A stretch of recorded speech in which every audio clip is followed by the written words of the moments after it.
दोस्तों, स्वागत है आपका हमारे चैनल पर। तो आज मैं सैयारा मूवी को एक्सप्लेन करने वाली हूँ। मूवी की शुरुआत में हम वानी नाम की लड़की को देखते हैं। यहाँ वानी आज महेश नाम के लड़के से शादी करने आई थी, क्योंकि ये काफी समय से रिलेशन में थे। पर थोड़ी ही देर में वानी पर महेश का कॉल आता है, जो कहता है कि मैं तुमसे शादी नहीं करना चाहता और मुझे प्रमोशन मिल गया है।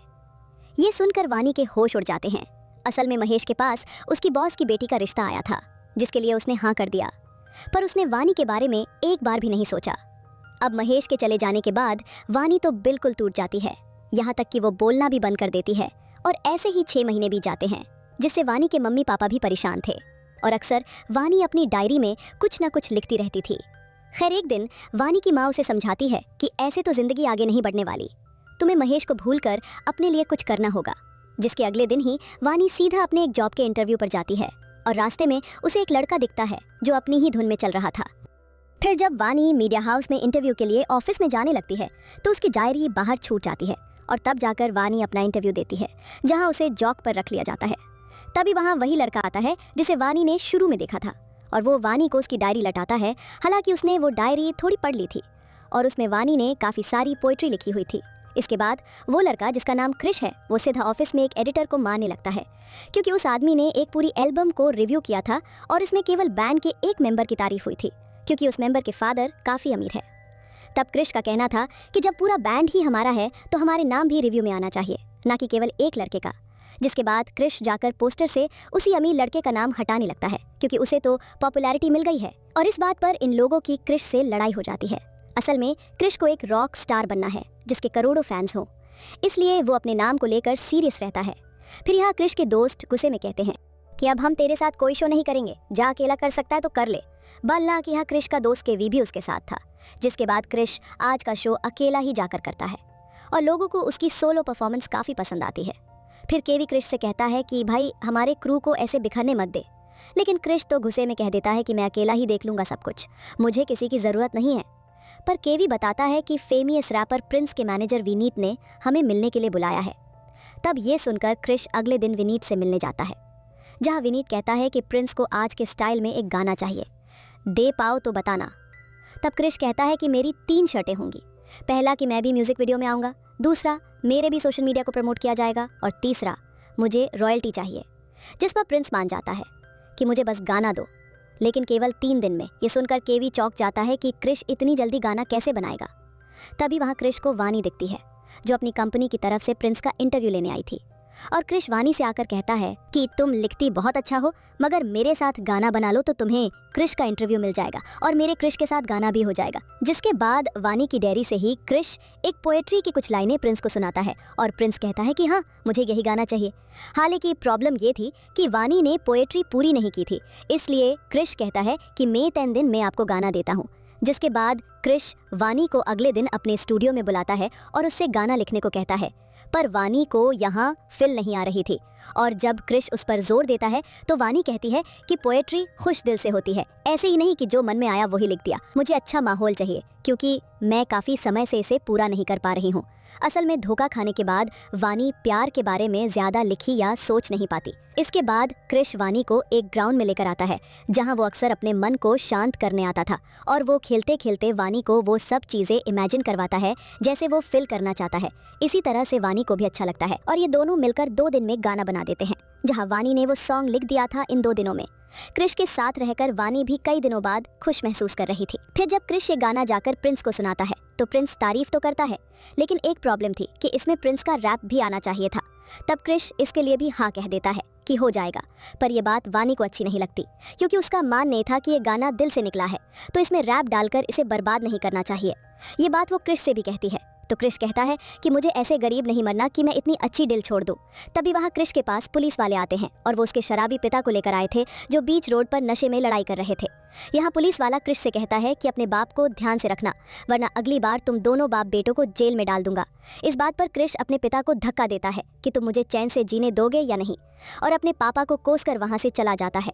हालांकि देखकर वानी हैरान थी कि क्रिश ने ऐसा कैसे कर दिया। केवी वानी को बताता है कि क्रिश की माँ की मौत के बाद ये नशे में रहने लगे और क्रिश इसलिए इनसे नफरत करता है और जल्दी से जल्दी बड़ा आदमी बनना चाहता है। इसके बाद क्रिश उसी ग्राउंड में उदास होता है, तो वानी वहाँ आती है और कहती है कि मैंने प्रिंस के लिए गाने के साथ, इसलिए तुम उसे दे देना। और फिर वो बताती है कि मेरी लाइफ भी एक समय पर पूरी पलट गई थी जब महेश ने मुझे शादी के टाइम धोखा दे दिया था, लेकिन जब से मैं तुमसे मिली हूँ मुझे खुशी का एहसास हुआ है और अब तुम खुद को ऐसे तड़पाओ मत।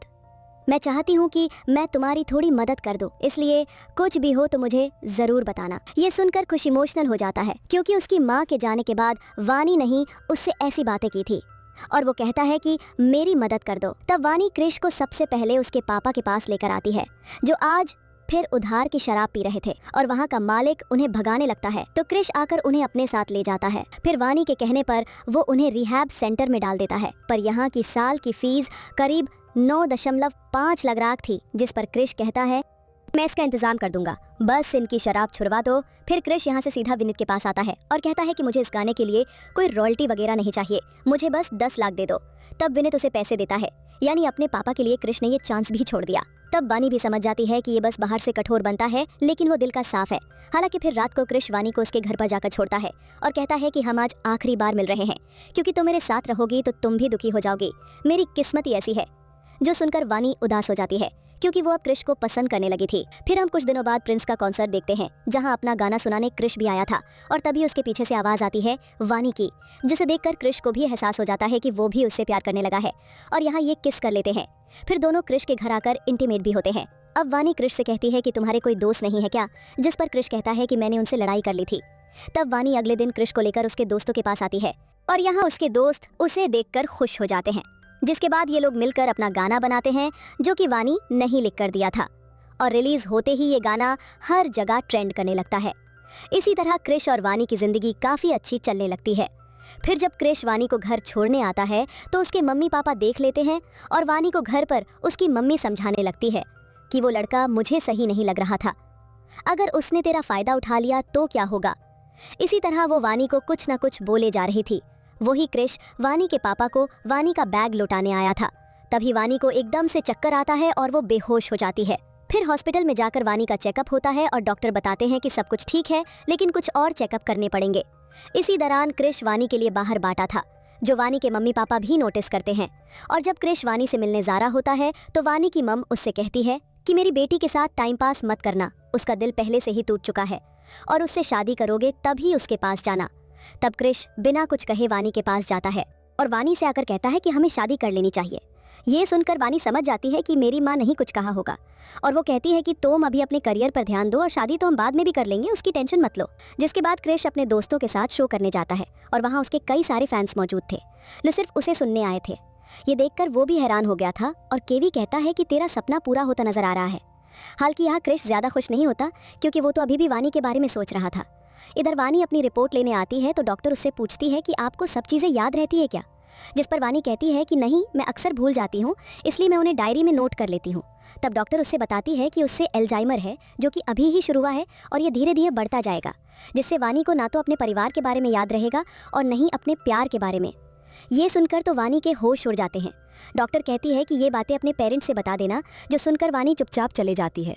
जब क्रिश टूर से वापस आता है तो वो सीधा वानी से मिलने जाता है और वानी उसका फोन नहीं उठा रही थी, इसलिए वो इसका कारण पूछता है। फिर क्रिश कहता है कि जो मुझे चाहिए था मैं उसके करीब पहुंच रहा हूं, पर मुझे जरा भी सुकून नहीं था क्योंकि तुम मेरे पास नहीं थी, इसलिए तुम मेरे साथ रहा करो, मुझे अच्छा लगता है। और वो कहता है कि हम दोनों साथ ही आगे बढ़ेंगे। यहाँ क्रिश को खुश देखकर वानी अपनी बीमारी के बारे में बता नहीं पाती। फिर अगले दिन जब वानी अपनी जॉब पर आती है तो उसे वहाँ महेश मिलता है, जो देखकर वानी हैरान थी। फिर लोग बताते हैं कि महेश की कंपनी ने इस मीडिया हाउस में यानी महेश वानी का बॉस बन गया है। जिसके बाद वानी सीधा क्रिश के पास आती है और आज क्रिश अपने इंडिया टूर के लिए निकल रहा था। तब यहाँ वानी उदास बैठी होती है और कहती है कि मैं अपनी जॉब छोड़ दूंगी, लेकिन फिर वो एकदम से क्रिश का सामान पैक करने लगती है, जो देखकर क्रिश हैरान था क्योंकि थोड़ी देर पहले ही वानी ने क्रिश का सामान पैक किया था, मतलब वानी भूल गई थी। क्रिश उससे पूछता है कि तुम ये दोबारा क्यों कर रही हो, तब वानी बहाना बना देती है कि मैं भूल गई थी, जिसके बाद क्रिश अपने टूर के लिए निकल जाता है। अब इसके बाद रात को वानी को ऑफिस की पार्टी में जाना था, जहाँ उसे फिर से महेश मिलता है और वानी को छेड़ने लगता है कि मैंने तुम्हें कितना मिस किया। तब यहाँ एकदम से वानी कहती है कि हम तो साथ ही थे, तो तुम मिस क्यों कर रहे थे। असल में वानी फिर से भूल गई थी और उसे लग रहा था कि महेश और वो शादी करने वाले हैं, इसलिए वो शादी के लिए महेश का हाथ पकड़ लेती है, जो देखकर महेश चिल्ला देता है और फिर वो बेइज्जती से बचने के लिए लोगों से कहता है कि इसकी नौकरी जा रही है, इसलिए मेरा हाथ पकड़ रही है। ये सुनकर वानी रोते हुए चले जाती है और वो अपना बैग वही भूल गई थी। फिर यहाँ जब फ्लाइट में बैठने से पहले क्रिश वानी को कॉल करता है तो वहाँ का गार्ड फोन उठाकर सब बता देता है। ये सुनते ही क्रिश सब कुछ छोड़कर वानी के लिए निकल जाता है और उसे कोई रोक नहीं पाता। फिर वो सबसे पहले वानी का बैग लेने आता है और उसी में उसे वानी की रिपोर्ट दिखती है, जिसमें अल्जाइमर बताया गया था। ये देखकर क्रिश के भी होश उड़ जाते हैं। फिर वो सीधा वही ग्राउंड पे जाता है तो उसे वहाँ वानी मिलती है, जो उदास थी। फिर क्रिश उससे कहता है कि तुम्हारे साथ इतना सब कुछ हो रहा था और तुमने मुझे बताया क्यों नहीं। जिस पर वानी कहती है कि मुझसे दूर चले जाओ, क्योंकि मैं जल्द ही सबको भूल जाऊंगी और हमारा कोई फ्यूचर नहीं है। लेकिन क्रिश कहता है कि मैं तुम्हें हमेशा प्यार करूंगा, चाहे कुछ भी हो जाए, और हम इसका इलाज करवा कर रहेंगे। जिसके बाद क्रिश वानी को इलाज के लिए लेकर जाता है और वानी के पेरेंट्स भी आए हुए थे। तब डॉक्टर बताती है कि हमने दवाई तो शुरू कर दी है, लेकिन वानी को किसी शांत जगह पर जाने की जरूरत है, जिससे उसके दिमाग पर कम जोर पड़े। ये सुनकर क्रिश इसके लिए मान जाता है और वानी के परिवार वाले भी उसे नहीं रोकते। जिसके बाद वानी क्रिश के साथ शहर से दूर चली जाती है, जहाँ ये लोग सिर्फ गाना बनाते हैं और एंजॉय करते हैं। वानी हर समय क्रिश के साथ खुश रहती थी। फिर एक दिन क्रिश को उसके दोस्तों का कॉल आया था, जो कहते हैं कि भाई तुझे भी यहाँ शो के लिए आना चाहिए, क्योंकि ऑडियंस तेरी डिमांड कर रही है। लेकिन क्रिश मना कर देता है कि वानी को मेरी ज्यादा जरूरत है। साथ ही क्रिश केवी से कहता है कि विनीत से बात करके कहीं गाने बिकवा दे, क्योंकि पैसों की जरूरत पड़ेगी। तब यह बातें वानी भी सुन लेती है और वो क्रिश से कहती है कि मेरे लिए अपना सपना बर्बाद मत करो, तुम्हें वहाँ जाना चाहिए। जिस पर क्रिश कहता है कि ठीक है, फिर तुम भी चलो। अब ये लोग सीधा क्रिश की परफॉर्मेंस के लिए आ जाते हैं, जहाँ क्रिश जैसे ही परफॉर्म करने लगता है, वही महेश वानी से बात करने लगता है, जो इस शो का स्पॉन्सर था, और वो उससे कहता है कि मुझे लगता है कि तुम मुझे भूल नहीं पा रही हो। और वानी भी एकदम से पुरानी यादों में चली जाती है और कहती है कि मैं तुम्हें कभी भूलती ही कहाँ हूँ।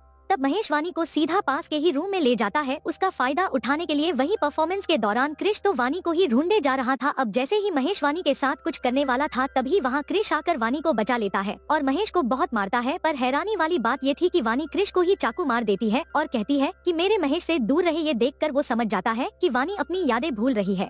तब किसी तरह क्रिश वानी को संभालता है। फिर वहाँ क्रिश के पापा भी आते हैं, जो शराब की लत छोड़ चुके थे। वे क्रिश से अपनी गलतियों के लिए माफी मांगते हैं, जिसके बाद क्रिश भी उन्हें माफ कर देता है। फिर अगले दिन जब वानी क्रिश के पास आती है तो वह उससे कहती है कि चलो क्रिश, आज तुम्हारा शो है। लेकिन क्रिश उसे बताता है कि शो तो कल ही हो चुका है और शो बहुत अच्छा गया था। दरअसल अब वानी छोटी छोटी बातें भी भूलने लगी थी। इसके बाद क्रिश अब एक नया गाना लिखने की सोच रहा था। यहाँ वानी उसे कहती है कि मैं ऐसा गाना लिखूंगी जो सबके दिलों को छू जाएगा। वहीं क्रिश महेश से माफी मांगने जाता है, क्योंकि उसकी पिटाई के बाद वो इनके बैंड की स्पॉन्सर बंद कर रहा था। लेकिन यहाँ केवी साफ मना कर देता है कि माफी मांगने की कोई जरूरत नहीं है और क्रिश आज पहली बार किसी से माफी मांगने जा रहा था, जो देखकर ये लोग हैरान थे। तब केवी क्रिश से कहता है कि तू आने वाला रॉक स्टार है और उस वानी को उसके माँ बाप के पास छोड़कर अपने कैरियर पर ध्यान दे। लेकिन क्रिश कहता है कि वानी ने ही मेरी जिंदगी को सही रास्ते पर लाया है, वरना मैं खुद को ही कोसता रहता। अब मैं वानी के साथ ही खुश हूँ। अब क्रिश वापस घर आता है तो देखता है कि वानी तो यहाँ है ही नहीं। यह देखकर वो हर जगह वानी को ढूंढने लगता है, यहाँ तक कि ये लोग पुलिस में भी कंप्लेन कर देते हैं, पर वानी कहीं भी नहीं मिलती और अब क्रिश पूरी तरह से टूट चुका था। फिर एक दिन उसे वानी की डायरी मिलती है, जिसमें उसने एक पोइट्री लिखी हुई थी और उदास मन से क्रिश उस पर गाना बनाता है कि वानी जब भी ये सुनेगी तो जरूर मेरे पास आएगी। ऐसे ही एक साल बीत जाता है और क्रिश अब बहुत बड़ा रॉक स्टार बन गया था, जहां वो पूरे इंडिया में टूर कर रहा था। इसी दौरान उसे वानी की भी याद आती रहती थी। फिर एक दिन जब क्रिश लंदन में शो करने जाता है तो केवी बताता है कि लोग हमारे गानों की रील बना रहे हैं और ये लोग रील ही देख रहे थे। तभी एक हिमाचल वाली रील में केवी को वानी दिखती है और वो जाकर सब क्रिश को बताता है। क्रिश सब कुछ छोड़कर इंडिया आ जाता है और हिमाचल जाकर लोगों से वानी के बारे में पूछने लगता है। तब उसे वह एक महिला आश्रम मिलता है, जहां उसे एक महिला एक लेटर देती है। वो लेटर वानी ने लिखा था क्रिश के लिए। उसमें लिखा था कि मैं अक्सर तुम्हें भूल जाती हूँ क्रिश, लेकिन फिर अचानक मुझे सब याद आ जाता है, जिसके बाद मुझे बहुत दुख होता है कि मैंने तुम्हें कितना परेशान किया है और मेरी वजह से तुम अपना करियर भी बर्बाद कर रहे थे। इसीलिए मैंने तुम्हें छोड़ दिया और मैं चाहती हूँ कि तुम अपने करियर पर ध्यान दो। ये सब सुनकर क्रिश रोता है और फिर वो वानी से मिलने जाता है। यहाँ वो महिला उसे बताती है कि वानी को अब कुछ भी याद नहीं है, जिसके बाद क्रिश एक अजनबी की तरह वानी से मिलने जाता है। लेकिन यहाँ उसकी बातों से वानी को सब याद आ जाता है कि ये उसका क्रिश है। जिसके बाद क्रिश वानी को वहाँ से ले जाता है और उन दोनों की शादी भी हो जाती है। क्रिश वानी के साथ साथ अपने करियर पर भी खूब ध्यान देता है। वह वानी के लिए पूरे घर में एक बोर्ड भी लगा देता है जिस पर सब कुछ लिखा होता है ताकि वानी भविष्य में कुछ भी न भूले और यहीं पर फिल्म खत्म हो जाती है। दोस्तों, आपको एक्सप्लेनेशन कैसी लगी कमेंट करके जरूर बताइएगा और अगर एक्सप्लेनेशन पसंद आया तो चैनल को सब्सक्राइब करें ना भूले। देखने के लिए धन्यवाद।